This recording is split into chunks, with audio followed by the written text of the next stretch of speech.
ang mga kwento ng pag-ibig, kwento ng buhay at kwento ng pag-asa dito sa Barangay Love Stories. Love Stories.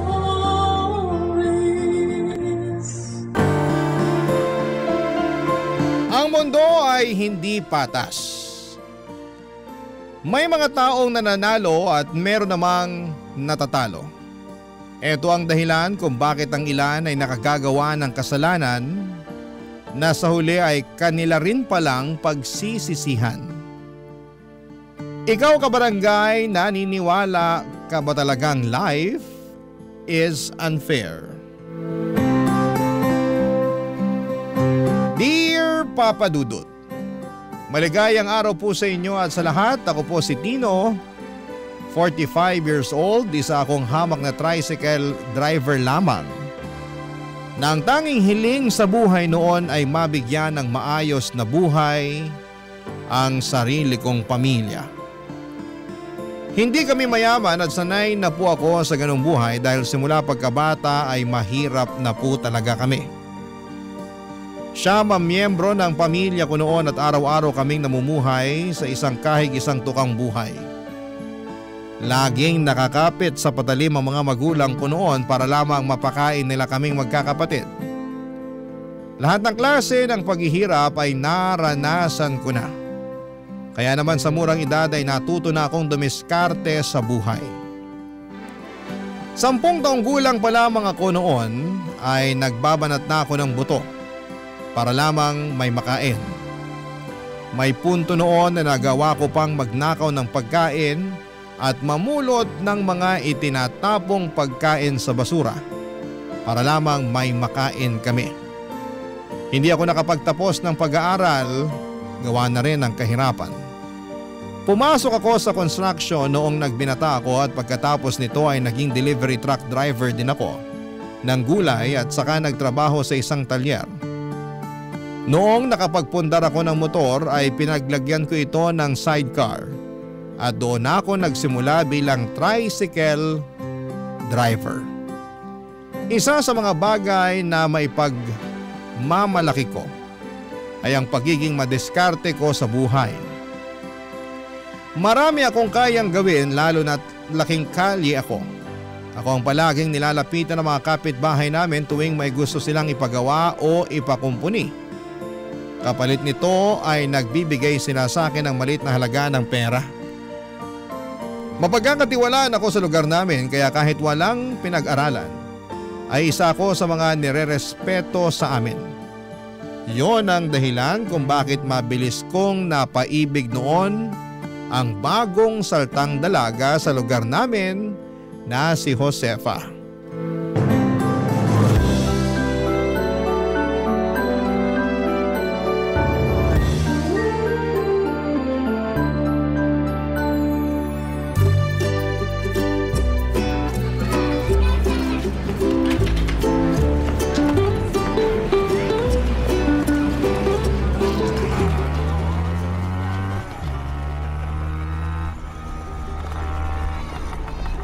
Miss, tricycle? Ay hindi po. Kuya, pwede pong magtanong? Pwede naman. 10 piso kada tanong. Ulo? Biro lang. Ano ba tatanong mo? Parang naliligaw po yata ako. Hindi po ba ito yung kalsadang to? Ito pong nakasulat sa papel? Patingin nga. Ayan po oh. Oo, dito nga to. Bakit? May sadya ka ba rito? Miss, ito yung papel. Yung pinsan ko po. Susunduin daw niya ako sa terminal kaninang umaga. Kaso nasa trabaho pa raw siya kaya tinext na lang niya sa akin yung address. Hindi ko naman siya matawagan kasi lobat na ako. Oo, nasa tamang lugar ka. Sino ba yung pinsan mo? Si Dondon po. Baka kilala niyo po. Si Dondon. Yung si Kyo. Oo, kilala ko siya. Nakakainuman ko yun eh. Magpinsan kayo? Opo, magkapatid yung mga nanay namin. Ganun ba? Mukhang galing ka pa sa malayang lugar ah. Marami ka yatang dalang bag. Opo, galing pa po ako ng Negros. Kinuha ako dito ni Kuya Dondon kasi may nahanap siyang trabaho para sa akin dito. Kaya pala. Kaso paano yan? Nasa trabaho pa yata si Dondon. Panigurado nakasarap pa bahay nun. Kaya nga aantayin ko na lang po siya. Malapit na rin naman umuwi yun kasi patapos na raw po yung trabaho niya kanina. Nag-overtime lang siya sa trabaho kasi wala pa raw yung karelyebo niya. Kung ganun, dito ka na lang muna sa may lilim. Ano, gusto mo? Para hindi ka mainitan dyan habang nag-aantay kay Dondon. Sige po. Teka, tulungan na kita dyan sa mga gamit mo. Lapag ko dito ha. Salamat. Walang anuman. Yan lang naman yung bahay ni Dondon eh. Kita mo yung malaking bahay na may green na gate? Opo. Diyan siya nakatira? Hindi. Yung katabing bahay niyan, dyan siya nakatira.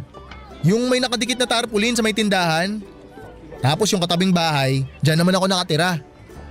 Magkapit bahay lang pala kayo. Oo, dati ko yung kainuman kaso tumigil na sa pag-inom simula nung nakapag-asawa. Teka, may asawa na si Kuya Dondon? Oo, meron na. Hindi mo ba alam? Pero dati pa yun. Naghiwalay na rin sila. Hindi rin naman kasi sila kasal. Nag-live-in lang. Kaya naman pala wala siyang nakukwento sa amin. Hiwalay na pala. Wala pa silang anak? Wala. Mabuti nga kamo na hindi sila nagkaanak kasi mas lalong pahirap yun sa buhay ni Dondon kung sakali. Ano po bang nangyari? Bakit sila nagkahiwalay ng live-in niya? Malandi yung babae. Nakahanap ng mas mayamang lalaki kaya yun, sumama agad. Ay, grabe naman pala. Naya ko nga na mag-inom si Dondon nun Kasi nga warak siya pero hindi na talaga siya umiinom. Yun din naman yung magandang bagay na naidulot sa kanya nung ex niya. Natigil siya sa mga bisyo niya. Mabuti naman. May napala rin naman pala siya kahit papano. Ano palang pangalan mo? Josefa po. Kayo po? Celestino, pero tawagin mo na lang akong Tino. Nice meeting you po. Ilang taon ka na? 24. Ang bata mo pa pala. Bakit po kayo? Ilang taon na? Wala mo? 35? Hindi naman ako ganun katanda. Mukha na ba akong 35? Ay, sorry. Ilang taon na po ba kayo? 29 lang ako pero naiintindihan ko naman. Araw-araw ba naman kasi akong pagod tsaka babad sa initan kaya mukhang matanda na talaga itsura ko. Ay, hindi naman. Mukha naman kayong 27 Asus, binawi mo pa yung 35. Ayos lang yun, walang kaso. Malapit na rin naman ako mag-30 kaya parang ganun na rin. Teka, yan na ba si Kuya Dondon? Yung nakamotor na tumigil dun sa may tarpaulin sa tindahan? Oo, siya na nga yan. Halika na. Tulungan kita magbuhat ng mga gamit mo. Ay, sige po. Salamat. Huwag mo na ako pinupo. Pakiramdam ko tuloy, ang tanda-tanda ako na talaga Sorry, sige. Tatawagin ko na lang kayong Tino. Yan, mas maganda pa yan.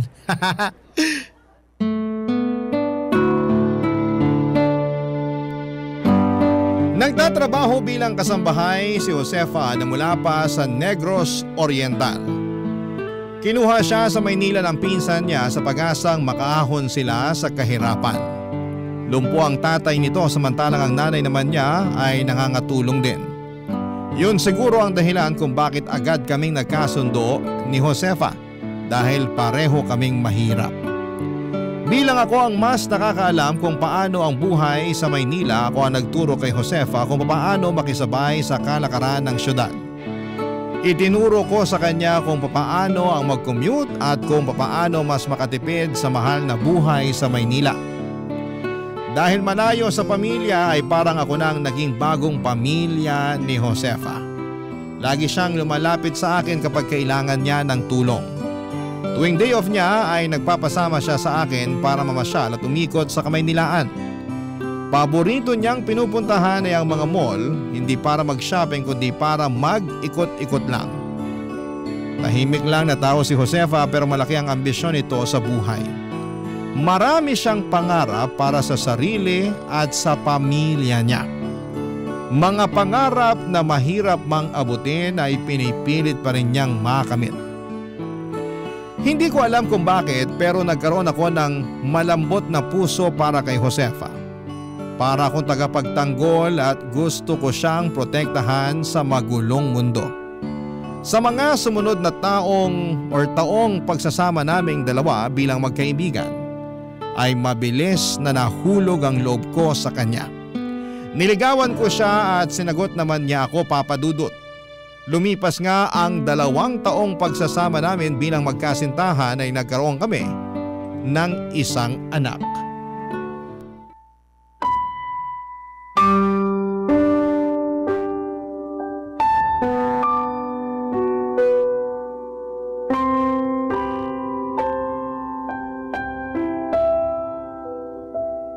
Josefa, magpahinga ka na muna. Ako na magbabantay kay Junjun. Hindi, ikaw ang kailangan magpahinga kasi mamamasada ka pa bukas. Mahirap magtrabaho ng walang tulog. Gusto ko rin naman masubukan na bantayan yung anak natin ng magdamag. Ikaw na lang kasi lagi nagpupuyat eh. Jesus, akala mo naman kaya mong gawin yun. Takot ka ngang buhatin si Junjun eh. Kailangan bang buhatin? Pwede naman siguro na nasa crib lang siya, di ba? Ay naku Tino, kapag magpapalit ng diaper o kaya kapag umiiyak, kailangan mo siyang ihele. Ang liit kasi niya masyado eh. Nakakatakot, baka mabitawan ko. Huwag kang mag-alala, kayang-kaya ko namang magpuyat para sa anak natin eh. At saka nababawi ko naman tulog ko kapag tulog na rin si baby. Ay, ganito pala maging magulang no? Nakaka-excite tsaka nakakakaba. Bakit ka naman kinakabahan? Siyempre ang liit pa lang ng anak natin eh. Kapag umiyak siya, hindi natin alam kung may masakit ba sa kanya o kung gutom siya o kung ano man. Yun ang mahirap. Kailangan mong hulaan kung anong kailangan ng bata. Pero masasanay din tayo. Medyo nakukuha ko na rin tong style ni Junjun eh. Depende yan sa iyak niya. Paanong depende sa iyak? Kapag malakas, diretso at paulit-ulit, ibig sabihin nun gutom na siya. Kailangan mo na siyang ipagtimpla ng gatas niyan. Talaga ba? Oo, tapos kung mahina at paungol naman yung iyak, ibig sabihin inaantok na yung bata at kailangan na niyang matulog. Oh, ganun pala yun. Kapag naman nagwawala at hindi mapakali, kailangan nang magpalit ng diaper. Galing ah. Lahat yun napansin mo talaga? Siyempre, ganyan ang mga nanay. Kahit hindi pa makapagsalita ang mga bata, ramdam na nila kung anong kailangan ng anak nila. Tapos eto pa, kapag tahimik tapos biglang umiyak, ibig sabihin may masakit sa kanya. Kailangan pala, aralin ko na rin yung iba't ibang klase ng iyak ni Junjun para kung sakaling tulog ka o di kaya may ginagawa, alam ko kung anong gagawin ko. Basta magtulungan lang tayo, kakayanin natin to. Oo naman, alam kong kakayanin natin to. Tulungan lang talaga ang kailangan dyan. Alam mo noon, natatakot ako bumuo ng pamilya. Bakit naman? Kasi tingnan mo naman, tricycle driver lang ako. Parang sa araw-araw nakita ko, di pa sasapat yun para bumuhay ng isang pamilya eh. Alam mo naman na lumaki ako sa malaki at mahirap na pamilya. Ayokong iparanas yun sa mga magiging anak natin. Ako rin naman. Ayokong maranasan ni Junjun yung paghihirap na nadanas ko nung bata pa ako. Kaya nga ang plano ko, kahit mag-ihaw-ihaw lang ako dyan sa tapat kapag kaya na para makatulong ako sa mga gastusin. Huwag mo na munang isipin yan. Magpagaling ka na muna tsaka kailangan ka ng anak natin. Ako na lang bahalang dumiskarte para sa atin. Ano namang gagawin mo? Pwede naman ako maghanap ng sideline para may dagdag kita tayo. Lalo na ngayon, ang mahal ng gatas at diaper. Basta wag mo lang pabayaan ang sarili mo. Okay lang kumayod ng kumayod para sa anak natin. Pero kapag hindi mo na kaya, maiintindihan ko rin. Huwag mo kong alalahanin, batak na to simula pa pagkabata. Walang salitang pagod sa bokabularyo ko. Napakabuti mo talagang asawa at alam kong magiging mabuti ka ring ama para sa anak natin. Yan ang isang bagay na ipapangako ko sa'yo. Gagawin ko ang lahat. Lahat-lahat na makakaya ko para maging mabuting padre de pamilya para sa inyo ni Junjun. Maswerte ako na ikaw ang unang taong nakilala ko rito sa lugar natin. Mas maswerte naman ako na nagustuhan mo ang isang tulad ko. Ako nga yung maswerte kasi nakapangasawa ako ng napakagandang babae. Dati pangarap ko lang yun eh, pero ngayon abot kamay ko na oh. Naku, sige na, tama na ang bola. Matulog na tayo habang tulog pa si baby. Sulitin na natin ang pagiging tahimik niya kasi panigurado. Maya-maya mag-iingay na naman to. O sige, magpahinga na tayo. Good night. Good night. I love you. I love you too. Hindi kami kasal ni Josefa pero noong nabuntis siya ay nag-live-in kaming dalawa. Hindi man malaki ang tinitirhan naming bahay ay masaya naman kami dahil kahit papaano ay nakakaya naman naming tustusan ang pangangailangan ng bawat isa. Hindi man ganoon kaganda ang pamumuhay namin ay nakaya naming gawing masaya ang pagsasama namin. Mas lalo pa itong nagkakulay nang dumating na ang anak namin na si Junjun Papa Dudut. Kahit kakarampot man ang kinikita namin ni Josefa ay ginawa namin ang lahat para maibigay sa bata ang mga pangangailangan niya. Walang kaso sa amin kahit butas-butas na ang damit namin o kahit wala na kaming maayos na tsinelas. Ang mahalaga noon ay ang maisuot na damit ng anak namin at mabili namin ang gatas at diaper na kailangan niya. Isa akong tricycle driver at ang asawa ko naman ay isang kasambahay. Simple lang ang pamilya namin pero kahit na ganoon ay masaya kami dahil buo kaming pamilya. Napapalibutan kami ng mga mababait at matutulungin na kaibigan at walang ibang makikita sa tahanan namin kundi ang purong pagmamahalan lamang. Sardinas, instant noodles at itlog man ang lagi naming ulam. Hindi pa rin nawawala ang pag-asa namin na balang araw ay makakamit din namin ang mga minimithi naming pangarap. Makalipas ang 2 taon ay muling nagbuntis si Josefa at noong panahong yon ay nag-decide kaming dalawa na yun ang magiging huli namin. Ayaw naming matulad ang pamilya namin sa mga pinagdaan na namin noong kabataan namin na napakarami naming magkakapatid. Naisip namin ni Josefa na 2 bata lang ang kaya naming alagaan at kapag nadagdagan pa ito ay baka hindi na namin mabigyan pa ng maayos na buhay ang mga ito.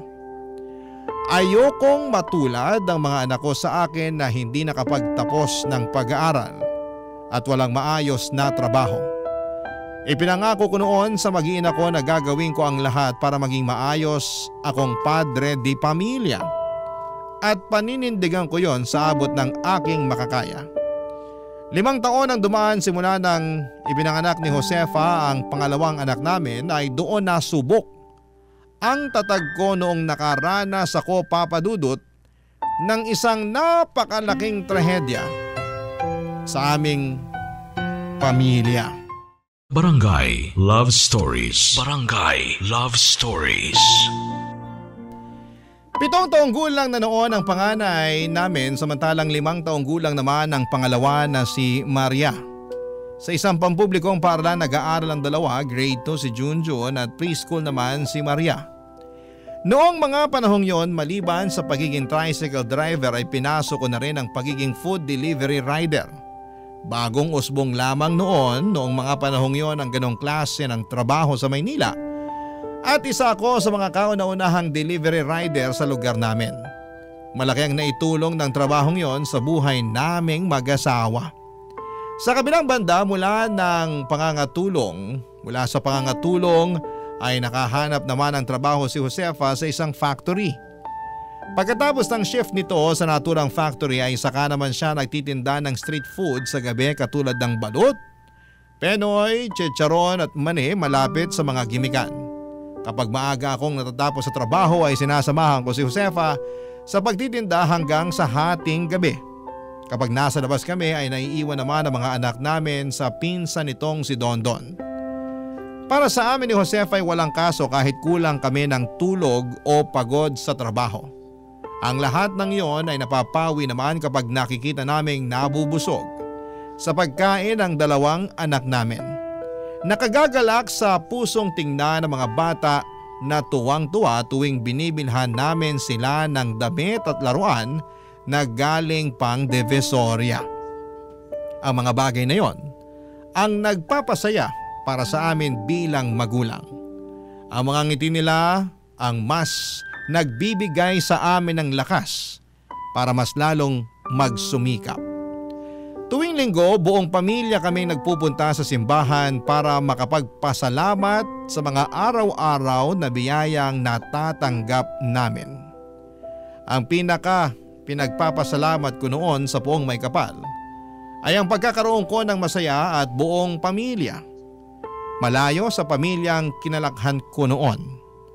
Doon pa lang ay solve na ako pero sa kabila nito ay hindi ko alam na may panibagong biyaya pa pala na nais ibigay sa amin ang Panginoon, Papa Dudut.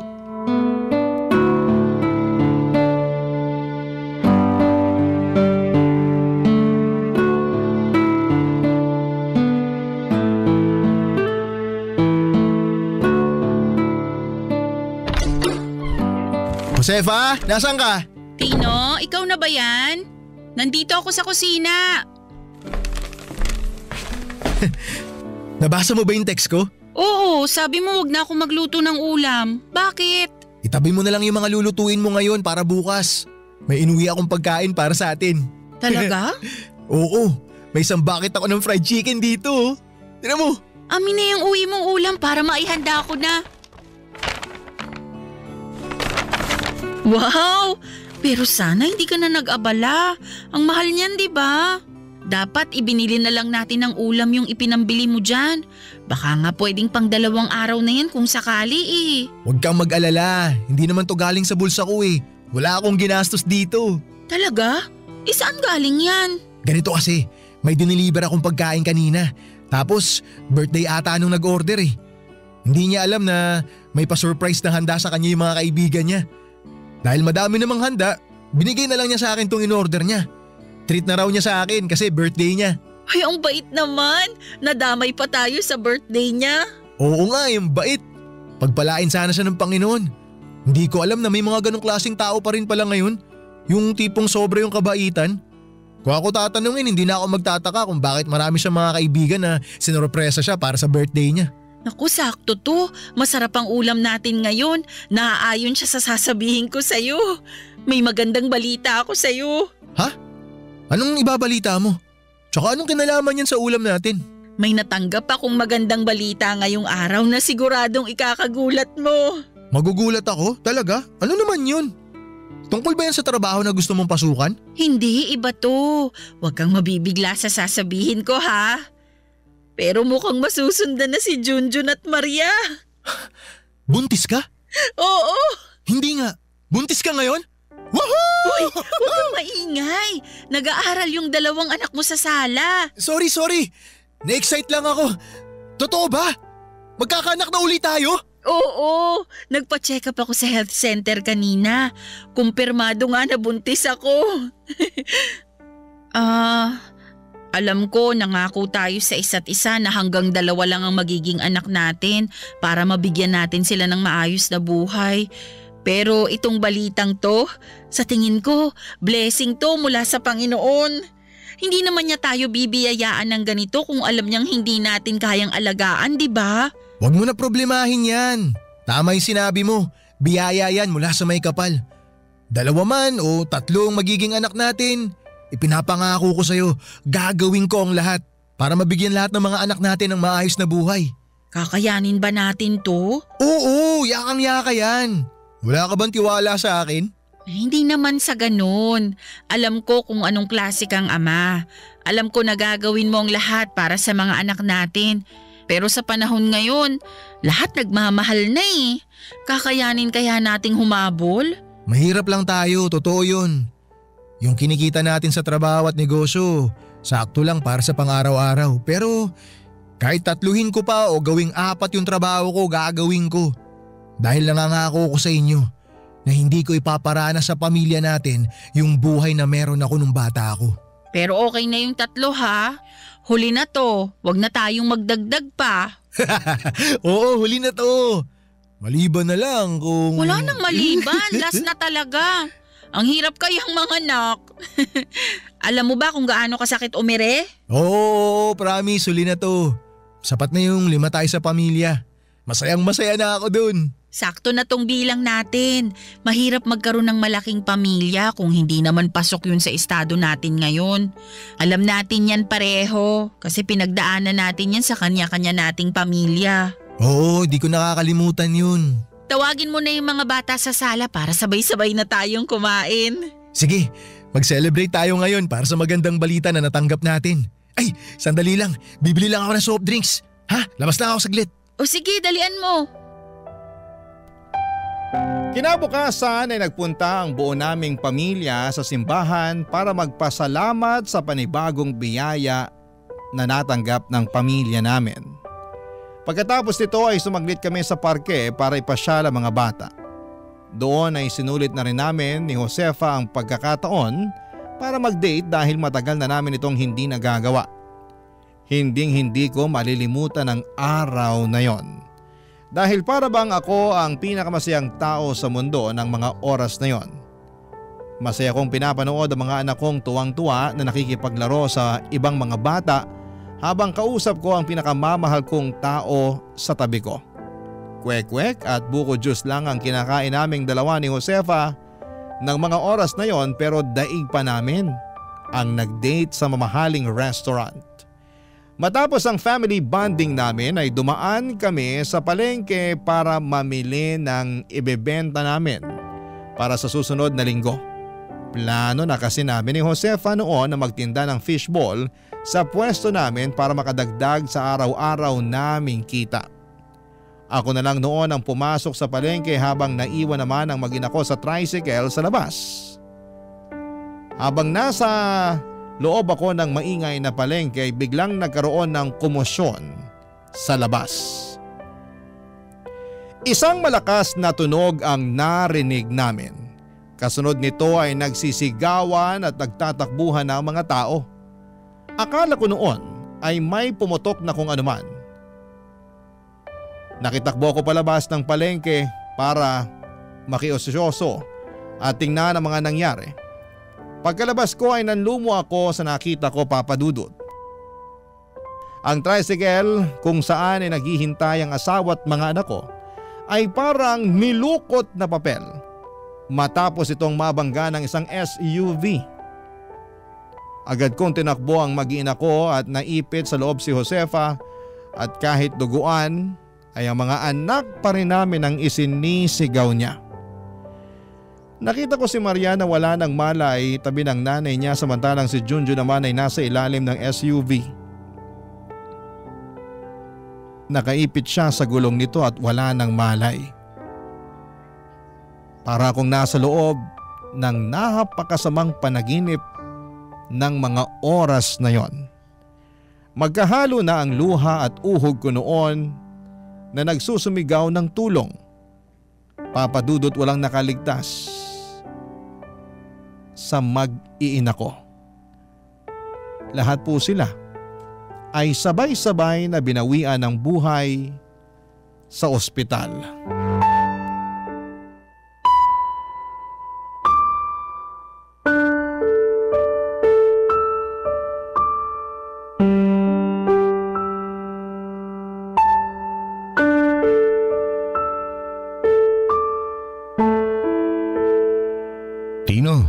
Nag-request na ako ng tolda sa barangay para may mapwestuhan yung mga makikiramay habang nakaburol sina Josefa.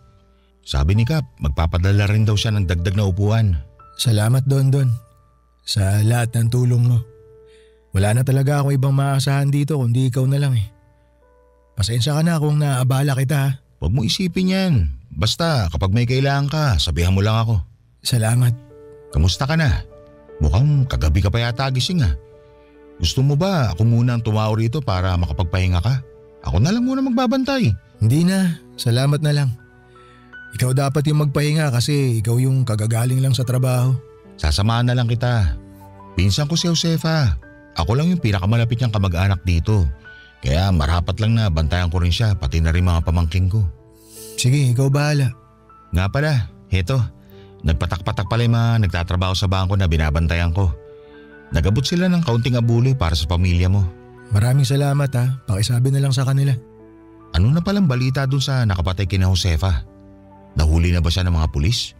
Bale ang nangyari, siya mismo nagpunta sa mga pulis para isuko yung sarili niya.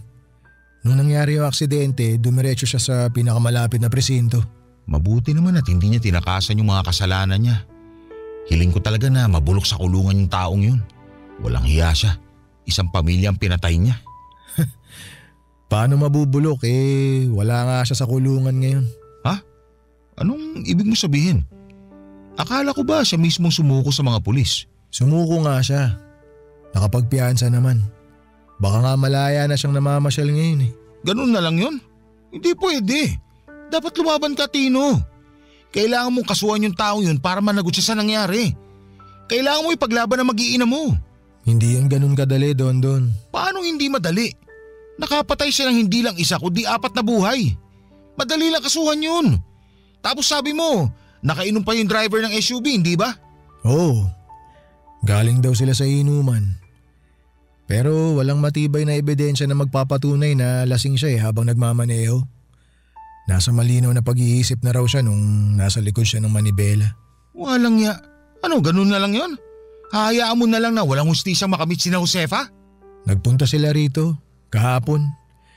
Kasama yung mga magulang niya. Nakiusap sila sa akin. Magulang? Nagsama pa talaga siya ng magulang? Bata yung tarantadong bumangga kay na Josefa. College student. Galing sa mayamang angkan. Pumunta sila rito para makipag-areglo. Ano? Huwag mo sabihin tinanggap mo yung bayad nila sa'yo. Ano pa bang magagawa ko? May utang pa ako sa punerarya.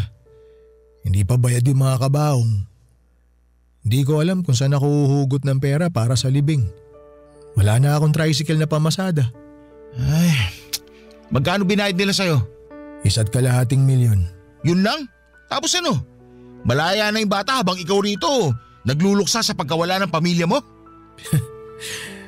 Ganun yung hustisya dito sa atin eh. Talo ang mahirap.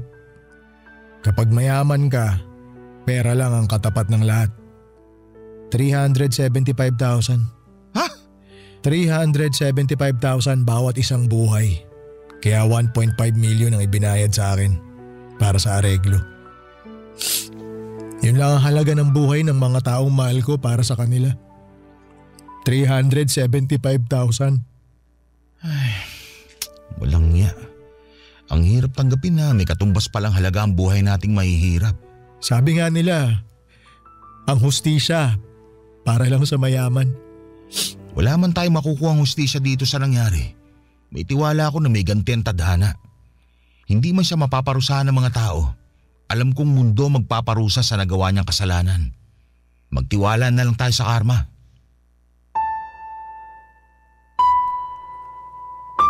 Kung may mas masakit pa sa salitang masakit, yun ang mga bagay na nararamdaman ko noong sabay-sabay na nawala mula sa akin ang mga taong pinakamamahal ko. Wala man akong pera at sapat na yaman sina Josefa, Junjun, Maria. At ang bata sa sinapupunan ng asawa ko ang naging kayamanan ko sa buhay. At yon ang ninakaw lang mula sa akin sa isang iglap. Pakiramdam ko noon ay wala na akong saysay sa mundong ito. Wala na akong dahilan para magpursige sa buhay at wala nang rason para ipagpatuloy ko pa ang mga plano ko sa hinaharap dahil wala naman ang mga taong kasama kong aabot nito. Papadudot, napakarami ko pang gustong gawin kasama ang mag-iina ko. Marami pa akong gustong iparanas sa kanila. Marami pa akong nais abutin at napakarami kong gustong gawin na hindi ko na kayang gawin pa dahil mag-isa na lamang ako sa buhay. Walang oras na hindi kumikirot o bumibigat ang dibdib ko dahil sa nangyaring trahedya sa buhay ko. Napakahirap tanggapin ang katotohanan. Hindi na nila ako makakausap at lagi ako nakatulala at malalim ang iniisip. Nang mga panahong yun ay parang mababaliw na ako sa sobrang sakit ng nararamdaman ko. Mas mabuti nga sana kung nabaliw na lamang ako para hindi ko na maramdaman ang sakit. Mabuti na lang at hindi umalis sa tabi ko ang pinsan ni Josefa na si Dondon. Siya ang nagpumilit sa aking kumain kahit wala akong ganang kumain. Daig ko pang nakaratay noon lalo na noong mailibing na ang pamilya ko. Ang tanging ginawa ko na lamang noon para makatakas mula sa sakit na nararamdaman ko ay ang matulog hanggang isang araw, isang ideya ang pumasok sa isipan ko na muling nagbigay sa akin ng lakas para muling bumangon. Papa Dudut. Barangay Love Stories. Barangay Love Stories.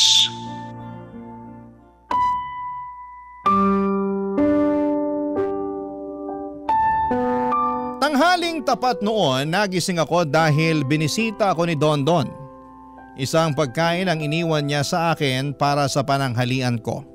Kumakalam na ang sikmura ko noon pero hindi ko magawang kainin ang ibinigay na ulam ni Dondon. Mechado kasi yon, paboritong pagkain ng asawa ko. Tuwing naaalala ko ang mga bagay na gustong-gustong gawin ng mag-iina ko ay mas lalo lamang bumibigat ang dibdib ko. Ang ginawa ko na lamang gamit ang motor ko ay nag-stroll ako sa gitna ng tirik na araw.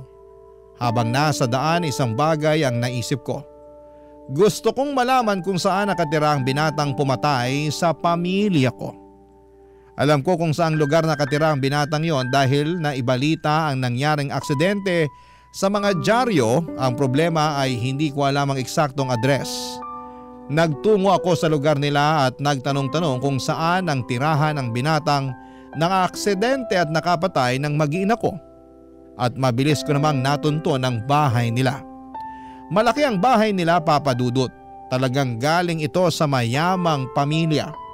Wala na sa garahe nila ang sasakyang bumangga sa mag-iina ko.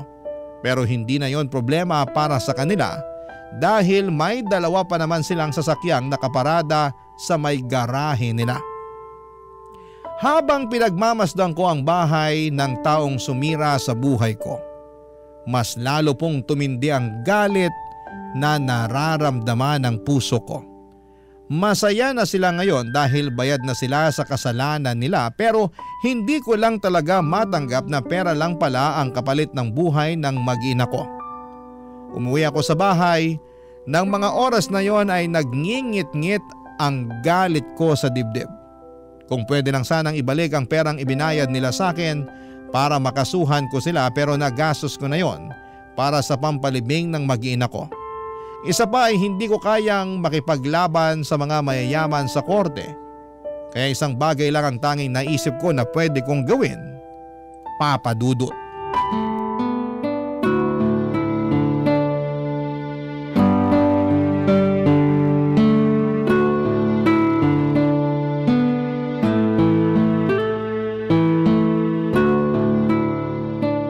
Knock!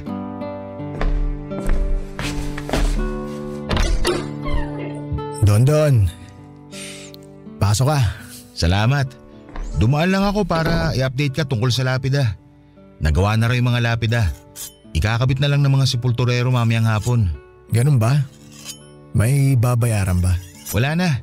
Ako na nagbayad ng labor nila. Nagbigay na rin ako ng pangmerienda. Oh, ano yung ginagawa mo? Nag-aasa ng kutsilyo. Magluluto ka? Mabuti naman kung ganun. May pinagkakaabalaan ka na sa wakas. Hindi tulad nitong mga nakaraang linggo na puro pagbumukmok lang ginagawa mo. Naisip ko kasi na walang mangyayari kung palagi ko na lang tinatakbuhan yung sakit na nararamdaman ko eh. Kailangan kong bumangon. Kailangan kong gumawa ng paraan para mawala tong sakit sa puso ko. Mabuti yan. Alam ko yung pakiramdam na para bang tumigil ang mundo mo simula nung nawala mga minamahal mo. Pero ang katotohanan, patuloy pa rin umiikot ang mundo kahit gaano pa kalala ang trahedyang dinanas natin.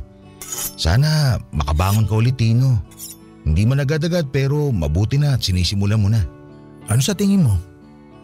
Matalas na ba to? Mukhang matalas na nga. Halos kumikinang na nga eh.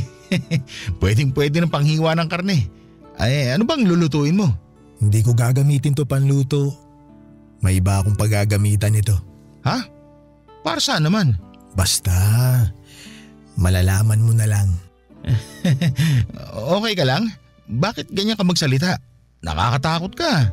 Huwag kang mag-alala. Okay lang naman ako. Okay na okay ako. Okay, sige. Tawagan mo na lang ako kapag may kailangan ka. Papasok na ako sa trabaho. Sandali lang. May tanong ako sa'yo. Oh, ano yun? Alam mo ba kung ano yung ibig sabihin ng kasabihang mata sa mata, ngipin sa ngipin? Oo. Hindi ba tungkol yan sa pag-iiganti? Mata sa mata. Kung anong ginawa sa'yo, yun din ang gagawin mo sa kanila. Ngipin sa ngipin, kung ano ang nawala, yun din ang kukunin pabalik. Tama. Mata sa mata. Bakit mo natanong yan? Wala naman. Sandali lang. Anong pinaplano mo? Mata sa mata, di ba? Kung ano yung nawala, yun din ang kukunin. Plano mo ba magiganti sa taong pumatay sa mag-iina mo, Tino? Ito na lang yung nakikita kong paraan para matanggap ko yung katotohanan. Hindi mapapanatag ang puso ko hanggat hindi ko nakukuha yung tamang hustisya para sa mag-iina ko. Teka, huwag kang magpadalos-dalos. Wala sa mga kamay natin ang hustisya, Tino. Kung ano man yung pinaplano mo, pag-isipan mo muna yung mabuti. Nakapagdesisyon na ako. Gagawin ko to para sa pamilya ko. Sigurado ka bang magugustuhan ng pamilya mo tong gagawin mo? Gugustuhin ba ni Josefa na ipagiganti mo sila? Sa tingin ko, hindi. Kaysa makamit ang hustisya, mas gugustuhin ni Josefa na lumayo ka sa panganib. Tino, huwag mo gawin to sa sarili mo. Ninakawan ako ng pamilya, Dondon. Hindi pwedeng nakaupo na lang ako rito habang yung pumatay sa mag-iina ko malaya pang nakakalakad sa mundong to. Hayaan mong karma na lang ang gumanti para sa'yo. Parang awa mo na.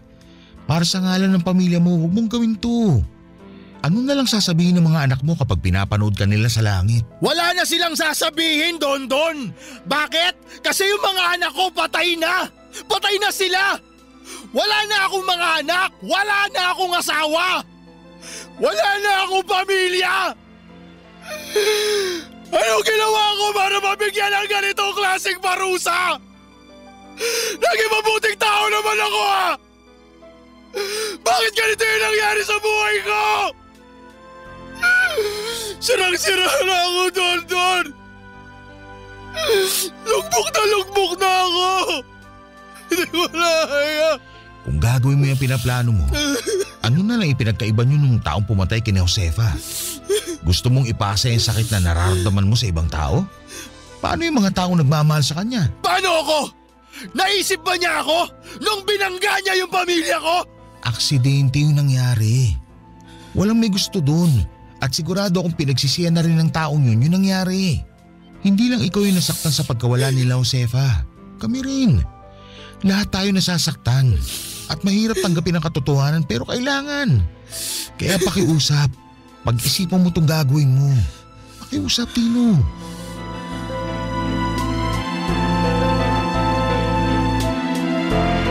Wala nang ibang nasa isip ko noon kundi ang maghiganti.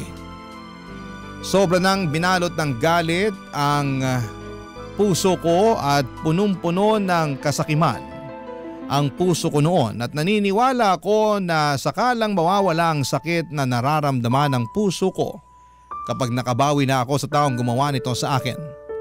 Wala na akong pakialam kahit makulong pa ako o mamatay dahil sa gagawin ko dahil wala rin naman na akong uuwi ang pamilya. Sa mga sumunod na araw ay nabaling ang atensyon ko sa binatang nakabangga sa mag-iina ko.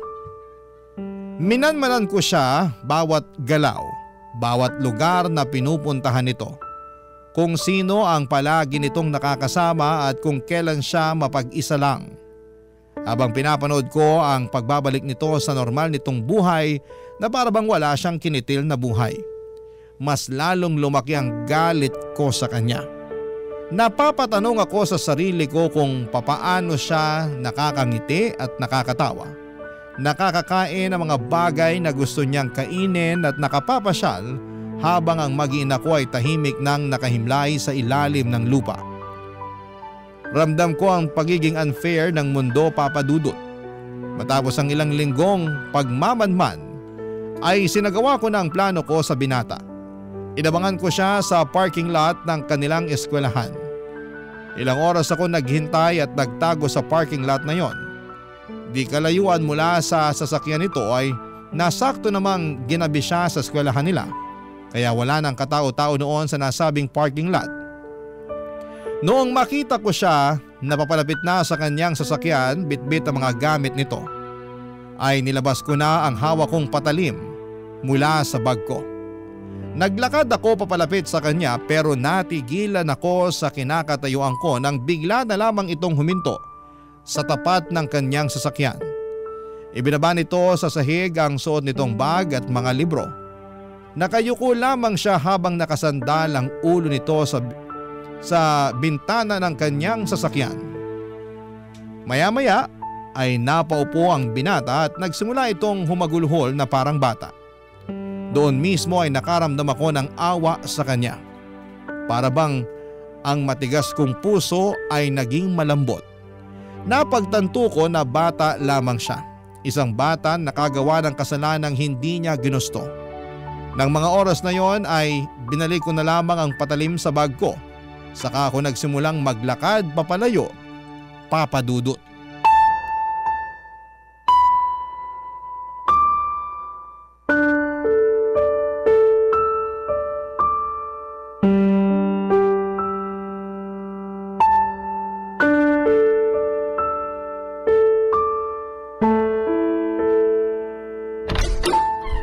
Tino! Oh, Dondon. Kanina pa kita inaantay. Sorry, pumasok na ako sa loob ng bahay mo. Hindi naman kasi nakalak yung pinto. Ba't nandito ka? Wala ka bang trabaho ngayon? Wala, off ko ngayong araw. Hihiram sana ako ng tools mo. Inaayos ko kasi yung motor ko. Pero kanina pa ako katok ng katok dito, walang sumasagot. Kaninang hapon pa ako rito. Nung gumabi na, nagsimula na akong kabahan. Naalala ko yung napag-usapan natin nung tungkol sa paghihiganti mo. Akala ko… Nasa likod yung tools ko. Sandali, kukunin ko. Uy! Tino, bakit may dala kang kutsilyo sa labas? Wala to. May ginawa ka bang masama? Saan ka galing? May pinuntahan lang ako. Huwag mo nang alamin kung saan. Kinakabahan ako sa iyo eh. Parang awa mo na, Tino. Sabi mo sa akin na wala kang ginawa na ikasisira ng buhay mo. Wala. Nagpahangin lang ako sa labas. Na may dalang kutsilyo? Para saan? Ba't kailangan mo magdala ng kutsilyo? Ay, oo na, sige na, aamin na ako. Para sa isang tao tong kutsilyong daladala ko. Para to sa taong pumatay sa pamilya ko. Tino. Minanmanan ko siya ng ilang linggo. Inaral ko lahat ng galaw niya para maisagawa ko yung plano ko. Gusto ko siyang patayin. Gusto kong tapusin ang buhay niya, Dondon. Hindi ko matanggap na masaya siya sa buhay niya ngayon. Samantalang ako, patuloy na naghihirap dahil sa pagkawala ng mag-iina ko. Gusto ko siyang managot sa ginawa niya. Gusto ko ng hustisya. Pero hindi ganong klaseng hustisya ang kailangan mo. Hindi mo kailangan pumatay ng tao para lang makabawi sa nangyari sa pamilya mo. Tino naman. Huwag kang mag-alala. Wala akong ginawang masama sa kanya. Kahit tingnan mo pa tong kutsilyong inuwi ko. Wala tong bahid ng dugo. Kung ano man yung iniisip mo, hindi yun nangyari. Wala kang masamang ginawa habang nasa labas ka. Hindi ko tinuloy yung plano ko. Biglang nagbago yung isip ko nung nakita ko yung bata ng malapitan. Bakit nagbago yung isip mo? Hindi ko kaya. Kahit gaano kalaki yung galit na nararamdaman ko, hindi ko kayang pumatay ng tao. Kasi alam mo sa sarili mo na hindi sadya yung nangyari. Alam ko rin na mabait kang tao at hindi mo magagawang kumitil ng buhay. Hindi ka ganong klaseng tao, Tino. Kaya ka nga minahal ni Josefa Hindi ko na alam kung anong gagawin ko. Ang sakit pa rin Paano ko ba maaalis tong pakiramdam na to sa dibdib ko? Pagod na ako. Pagod na ako umiyak. Pagod na ako. Wala tayo ibang magagawa kundi damahin lang yung sakit. Walang gamot dyan Antayin mo na panahon na magpagaling sa sugat dyan sa puso mo. Mamamanid lang yan hanggang sa dumating ang araw na masasanay ka na rin sa sakit. Alam mo, naisip ko, sana nadamay na lang ako sa aksidente. Sana kasama na lang ako sa mga namatay para hindi ako yung naiwang nagluluksa rito. Huwag mo sabihin yan. May rason kung bakit ikaw yung naiwan. May dahilan kung bakit ikaw yung natitirang nabuhay. Ano yung dahilan? Bakit ako? Bakit ako lang? Hindi ko alam masagot pero kung akong tatanungin mo, sa tingin ko, nabuhay ka para ipagpatuloy yung naiwang alaala ng pamilya mo. Nabuhay ka kasi kailangan mo ipagpatuloy kung ano man yung mga pangarap na nasimulan nyo bilang pamilya. Tuparin mo ang mga bagay na yun. Alang-ala sa kanila. Hindi ko alam kung kaya kong gawin yun. Hindi ko nga alam kung paano ako magpapatuloy Alam mo, mas maganda siguro kung magpakalayo-layo ka muna. Saan naman ako pupunta? Dito na ako lumaki. Nandito ang pamilya ko. Hindi ba nabanggit mo na may probinsyang nanay mo? Doon ka magpunta. Doon ka magsimula ng panibagong buhay. Doon ka magsimula ulit. At kapag handa ka na, kapag tanggap mo na ang lahat, bumalik ka rito para ipagpatuloy kung ano man ang iiwan mo rito. Pag-iisipan ko. Papadudot, pinakinggan ko ang mga sinabi sa akin ni Dondon.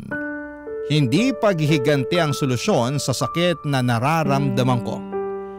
Nagpakalayo-layo ako, Papadudot, at umuwi ako sa probinsya ng nanay ko.